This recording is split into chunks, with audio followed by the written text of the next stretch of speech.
Katanya. Halo Pentakosta, silakan hidupkan mic-nya.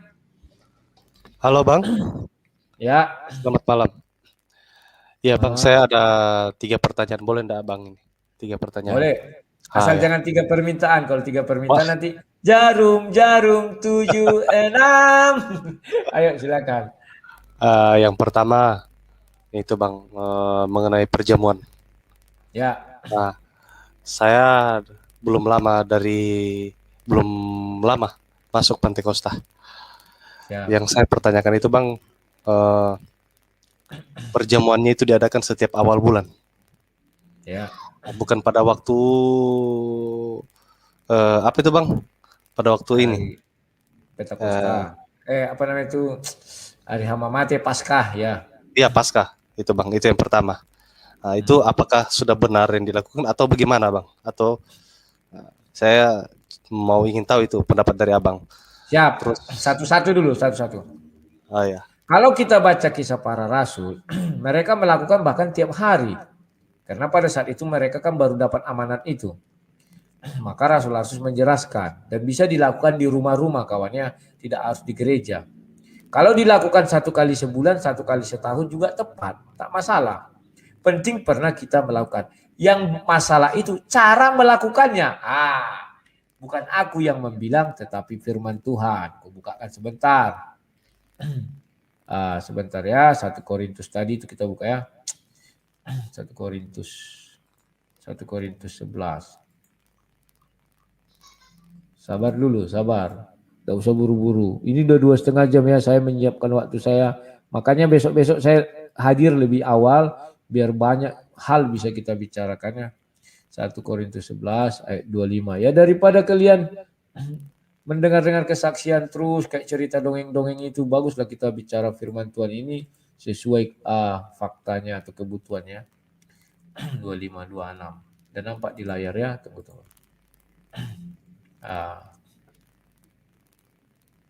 Ini apa? Kok Matius? Bentar. Kok jadi Matius 1 Korintus? Mana ini? 1 Korintus 11. 25 dan 6. Ya kan? Demikian juga ia mengambil cawan sesudah makan, lalu berkata, cawan ini adalah perjanjian baru yang dimateraikan oleh darahku. Perbuatlah ini setiap kali kamu meminumnya menjadi peringatan akan aku. Sebab setiap kali kamu makan roti dan minum cawan ini, kamu memberitakan kematian Tuhan sampai ia datang. Jadi, barang siapa dengan cara tidak layak makan roti atau minum cawan Tuhan, ia berdosa terhadap tubuh dan darah Tuhan. Kawan, jangan kalian bilang itu tafsir saya, suka-suka saya. Itu saya kutip langsung dari firman Tuhan. Tidak usah kita translate bahasa Indonesianya. Barang siapa dengan cara. Oh, kawan-kawan, lihat sini. Di garis bawahi ada kalimat cara di situ. Ingat ya, cara loh. Barang siapa dengan cara yang tidak layak makan roti dan minum cawan. Caranya bagaimana? Caranya kau makan roti, harus 1 roti kau pecah-pecah, kau bagi-bagikan. Itu kan caranya diajarkan Yesus di Matius 26. Cara minum cawannya bagaimana? Diambil cawan 1, digilirkan ke murid-murid Yesus. Bukan pakai sloki. Kalau pakai sloki, caranya salah. Terus di mana perkaranya Yesus datang kepada kamu? Enggak ada. Saya jujur, istri saya di GBI. Saya dulu pernah GBI, tapi setiap perjamuan tidak saya minum itu karena di sloki, tidak ada guna, sia-sia. Jadi 1 hari nanti saya tunggu jadi rumah kami, aku akan mengadakan perjamuan di rumahku, aku, istri dan anakku, aku cari cawan, kami harus minum dari situ. Itu baru benar. Tidak harus di gereja dilakukan itu. Tidak ada hak pendeta untuk membatalkan itu dari rumah-rumah. Apa buktinya? Baca Kisah Para Rasul. Di rumah-rumah mereka melakukan itu, memecah roti sambil mengucap syukur. Dilakukan kawan, tidak harus di gereja. Itu adalah egosentris saja. Makanya saya bilang banyak hak-hak orang beriman dicabut oleh gereja. Organisasi ya, bukan gereja. Kalau gereja orangnya, organisasinya. Ya kawannya, jadi sudah paham ya, sekarang dirimu sudah masuk Pentakosta. Mereka melakukan yang namanya perjamuan kudus tidak layak. Maka dari itu saranku, Kalau harinya bebas, layak harinya. Mau hari sebulan, awal bulan, akhir bulan, pertengahan bulan bebas. Tetapi caranya tidak layak. Kalian melakukan minum sampah, bukan minum darah Yesus. Karena cawan itu sudah dimateraikan. Tahukah kalian arti dimateraikan? Kalau kau ganti itu dengan gelas seperti ini, tidak mau Yesus berperkara. Tidak ada kusuruh itu cawan. Memang tidak bisa lagi kalian cari cawan. Kecuali memang di dunia ini sudah musnah cawan. Oke. Cawan itu gampang buatnya kawan. Buat dari tanah liat, dari kayu bisa. Oke kawan-kawannya. Jadi saranku, apakah bisa kita melakukan perjamuan sekali seumur hidup? Bisa. Orang Yesus melakukannya sekali seumur hidup. Lakukanlah sekali dengan cara yang benar. Sudah. Apalagi kata Yesus? Nah, kita lihat lagi nih. Ini ya, nampak ya? Oke, lanjutnya. Karena itu hendaklah tiap-tiap orang menguji dirinya sendiri, dan baru sesudah itu makan roti dan minum dari cawan itu ya.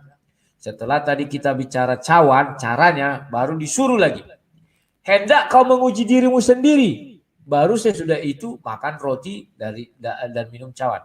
Apa yang mau diuji di sini? Contoh, kan ada dibilang kalau kau bermusuhan sebelum kau sampai ke altar Tuhan itu, kau harus berdamai dengan sesamamu. Misalnya kita punya kebencian sama orang kayak si Tampu Bolon tadi, kalau dia masih benci sama aku padahal aku sudah minta maaf, dan dia melakukan ini sia-sia, nggak ada guna. Ya, kau dengar ini Tampu Bolon ya. Siapa namanya tadi? Pesta. Karena barang siapa makan dan minum tanpa mengakui tubuh Tuhan, ia mendatangkan hukum atas dirinya. Sebab itu banyak di antara kamu yang lemah dan sakit, dan tidak sedikit yang meninggal. Ingat kawan, saya teringat saya bilang ketika kami minum itu, bukan tidak ada penyakit yang di sampingku itu ada. Tetapi karena kami melakukannya dengan cara yang layak dan benar, dibilang tidak ada sakit. Sekarang berani nggak kita melakukan itu zaman pandemi ini? Dilema kawan, dilema. Kalau kamu tanya saya berani. Tapi syaratnya harus dari cawan. Tidak mau saya dari slogi. Kalau slogi nggak dilindungi Tuhan kawan. Tidak dimateraikan itu. Makanya banyak yang sakit, banyak yang mati setelah meminum itu ya. Kita sakit beberapa hari kemudian. Itu yang pertama aku jawab. Oke, Pentakosta yang kedua. Oke bang. Saya sudah mulai paham bang. Terus yang kedua mengenai saya lihat cara pendetanya itu berdoa bang. Siap. Jadi seperti yang abang bilang tadi siki itu bang, saya langsung tertawa. Karena waktu belum lama ini ada ibadah rumah tangga, jadi saya datang berdoa seperti biasanya, langsung tiba-tiba menggunakan bahasa roh, bahasa yang tidak bisa dimengerti. Jadi saya merasa sanksi di situ bang, merasa sanksi sekali. Jadi pertanyaan dalam diri saya ini bang, apakah benar ini yang dilakukan ini? Nah terus istri saya bilang begini, kamu ini tidak boleh begitu. Jadi dia itu seorang pendeta loh. Jadi tidak mungkin dia mau mengada-ngada untuk berbahasa roh itu. Tapi tetap dalam hati saya meragukan itu bang. Gimana kira-kira itu bang? Ini khususnya di Pentakosta ini bang. Siap. Sekarang aku jawab. Bahasa roh kita harus baca di Korintus 1 Kisah Para Rasul 2. Mereka berbicara-bicara, maka bangsa-bangsa Arab apa segala macam disebutkan situ mengerti. Wah, mereka bicara dalam bahasa kita. Dah, satu. Yang berikutnya, pergilah murid-murid memberitakan kabar kerajaan sorga. Maka Rasul Paulus mengatakan, apa gunanya bahasa roh? Membangun jemaat. Ya. Kemudian, sekarang saya orang Indonesia berbicara di hadapan orang Indonesia. Apalah dasar saya untuk berbahasa roh? Kutanya dulu kalian, celah apa yang membuat saya harus berbahasa roh? Tidak ada. Paham ya? Kecuali saya orang Batak, berbicara saya di depan orang Jawa. Atau udahlah keluar negeri orang Chinese atau orang Eropa. Mereka nggak tahu. Disitulah gunanya bahasa roh. Jadi apa yang saya ucapkan mereka mengerti. Paham ya? Nah sekarang yang kedua. Kita bergereja lagi gereja hari Minggu. Kita orang Indonesia sama orang Indonesia. Mengerti bahasa Indonesia sama bahasa Indonesia. Tiba-tiba ada kalimat yang diucapkannya kita tidak mengerti. Dan anehnya orang ini berusaha membuat agar kelihatan orang percaya ya, dan itu benar. Mulailah sekarang ada penerjemah. Dan anehnya penerjemah ini begini. Contoh kayak Bapak yang kemarin. Siki, siki, siki. Artinya Allah baik. Allah baik sungguh luar biasa katanya kan. Dia kira orang yang hadir di situ itu semua bukan orang Indonesia. Paham maksudnya? Kisah para rasul bercerita orang Arab bilang, wah dia bicara dalam bahasa kami, bahasa Arab. Nah sekarang siki. Penerjemahnya bilang, artinya adalah Allah baik. Loh saya orang Indonesia. Kok saya tidak mengerti itu Allah baik? Kecuali tiba-tiba saya tahu, oh itu Allah baik. Ini bahasa roh. Tapi gunanya apa? Dia bisa bahasa Indonesia, saya bisa bahasa Indonesia. Terus dia gunanya apa? Membangun jemaat? Tidak. Kalau saya memang saya jauhi yang hal seperti itu. Saya nggak ikut-ikutan berbahasa roh. Karena itu bohong. Apakah bahasa roh ada? Ada. Saya tidak pernah menafikan bahasa roh. Ada. Tetapi yang bagaimana? Yang seperti di kisah para rasul 2. Di luar itu adalah pembohong, pembual. Nah, kalau saya bilang lagi seperti ini, kalian bilang lagi saya tidak sopan lah, tidak. Memang pembual, pembohong, pendusta. Titik. Kalian sakit hati, silakan sakit hati. Kalau kata HMC, kalian mau menghentikan donasi, silakan, tidak masalah. Tetapi mulut saya akan tetap bicara kebenaran. Sekalipun sakit bagi kalian. Tidak peduli aku kawan. Oke, itu pertanyaan kedua. Dan yang ketiga silakan. Ini yang ketiga Bang. Ya. Perpuluhan Bang. Silakan. Saya dulu pernah subscribe rekomendasi dari Abang. Luga Tambunan. Ya, Luga Tambunan. Saya subscribe. Ya. Nah, terus begitu saya cari video-videonya Bang, saya dapatilah ada satu videonya yang menceritakan dia sudah pernah ke surga. Sudah pernah ke surga, terus dia bilang di sini orang-orang yang tidak pernah kasih perpuluhan. Kapling-kaplingnya lah Bang, dia cerita. Ada kok di videonya itu. Nah, jadi gimana Bang? Baru ada juga kasusnya beberapa pendeta yang berkhotbah di mimbar Bang. Dia mengeluarkan statement Bang, dia bilang yang tidak kasih perpuluhan akan masuk neraka. Nah itu jadi sampai sekarang Bang, saya beberapa kali ikut Abang, ceramahnya Abang, jadi mengenai tentang perpuluhan ini. Jadi saya tanggapannya kira-kira Abang bagaimana? Saya sudah sebenarnya tidak mau ingin memberikan perpuluhan lagi Bang, karena hanya untuk mensejahterakan pendeta itu saja. Sementara banyak jemaat-jemaat yang di bawah garis kemiskinan loh Bang. Bukan kehidupan sederhana tapi lebih miskin lagi gitu. Sementara dia kehidupannya kalau mau dibilang kehidupannya PNS eselon golongan 3 itu Bang, belum sanggup hidup seperti pendeta-pendeta, apalagi yang jemaatnya yang sudah yang banyak gitu. Dari Abang kira-kira bagaimana? Saya apakah tetap harus berperpuluhan lah? Tinggal urusannya pendeta itu dengan Tuhan atau menstopkan perpuluhan itu? Gimana Bang? Siap, aku jawab. Dan ini sudah pernah aku praktekkan. Dasar kita bicara adalah firman Tuhan. Firman Tuhan ini sering ditutupi oleh pendeta. Tidak akan berani dia buka Ibrani 7 ini. Bukalah kalau berani. Ya. Ibrani 7 mengatakan begini. Ya kan? Sebab Melkisedek adalah Raja Salem dan Imam. Oh ini sudahlah, ini sudah pernah saya bahas ya. Ini langsung ke bawah mengenai perpuluhan ya. Camkanlah betapa besarnya orang itu yang kepadanya Abraham bapa leluhur kita memberikan 1/10 dari segala hasil rampasan yang baik. Ingat? Dijelaskan di sini. Dan mereka dari anak-anak Lewi yang menerima jabatan imam. Ingat ya, yang menerima jabatan imam itu adalah anak-anak Lewi mendapat tugas menurut hukum Taurat untuk memungut persepuluhan dari umat Israel.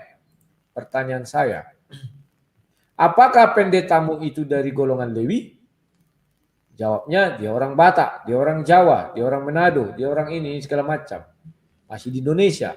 Boleh kita ragukan dia dari keturunan Lewi. Tapi kalau dia betul keturunan Lewi seperti si Palen Cahyono atau si Yitzhak Lady Boy, ya bisa aja kalian percaya karena dia pandai bahasa Ibrani kawan ya. Tetapi kalau tidak kawan, Maaf, katakanlah dia tidak orang Lewi. Kita tidak punya hak, bukan kita, dia tidak punya hak menerima perpuluhan, mengutip perpuluhan tidak punya hak. Karena perpuluhan itu dilakukan menurut hukum Taurat. Bukan saya yang bilang, firman Tuhan. Ya, ya kan? Yang menerima jabatan imam mendapat tugas menurut hukum Taurat untuk memungut persepuluhan dari umat Israel, yaitu dari saudara-saudara mereka, sekalipun mereka ini juga adalah keturunan Abraham. Ingat, ya. Lewi satu suku, artinya 11 suku lagi. Lewilah yang memungut dari 11 suku. Pertanyaan saya, artinya yang memberi persepuluhan itu adalah 11 suku Israel. Apakah kita 11 suku Israel dari Benjamin, Naftali, Gad, dan segala macam? Apakah itu? Kalau kalian bilang tidak, terus apa hak kau memberi perpuluhan? Yang mengutip, apa haknya mengutip perpuluhan? Kalau dia mengutip, oke, silakan. Tetapi ingat dikatakan menurut hukum Taurat. Maka seluruh jemaat yang memberi perpuluhan apa satu hal? Harus disunat. Paham ya? Maka kalau dia disunat, dia bukan keturunan Lewi, maka mereka harus mengakui mereka keturunan Buddha. Siapa yang sanggup mengaku dia keturunan Buddha? Gak ada. Paham ya? Menurut hukum Taurat. Digaris bawahi kawan. Bukan aku yang bilang. Jangan kalian salah-salahkan aku. Jangan kalian bilang asal tafsir, asal tafsir. Tidak ada asal tafsir ini. Mendapat tugas menurut hukum Taurat. Silakan ya. Tetapi Melkisedek yang bukan keturunan mereka memungut persepuluhan dari Abraham. Ingat. Artinya, apakah ada manusia di muka bumi ini yang bukan keturunan Lewi memungut perpuluhan? Sebenarnya dia bukan memungut, tapi Abraham memberikan. Ada satu orang, Melkisedek. Dan ayat itu kalau kau baca sampai habis, hanya Yesuslah yang ditetapkan menjadi imam menurut peraturan Melkisedek. Sekarang pendeta kita, menurut peraturan siapa dia ditetapkan menjadi imam pemungut perpuluhan? Sinting. Tak ada kawan. Wah, kasar kali sang debater sini membilang sinting. Fakta. Terus apa kalimat yang cocok untuk ku bilang sama? Oke, kita hilangkan, jangan sinting, saya cabut. Terus apa yang cocok? Bodoh dan tolol. Yeremia 4 ayat 22. Mereka tidak mengenal aku. Sudah dibuat di situ menurut hukum Taurat.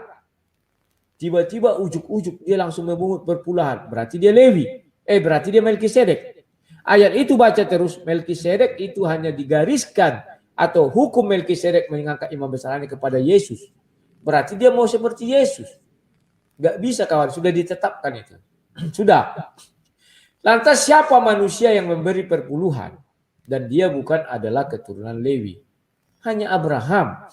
Tetapi ayat itu menjelaskan di dalam tubuh Abraham ini sudah ada bibit Lewi. Karena dia nenek moyangnya.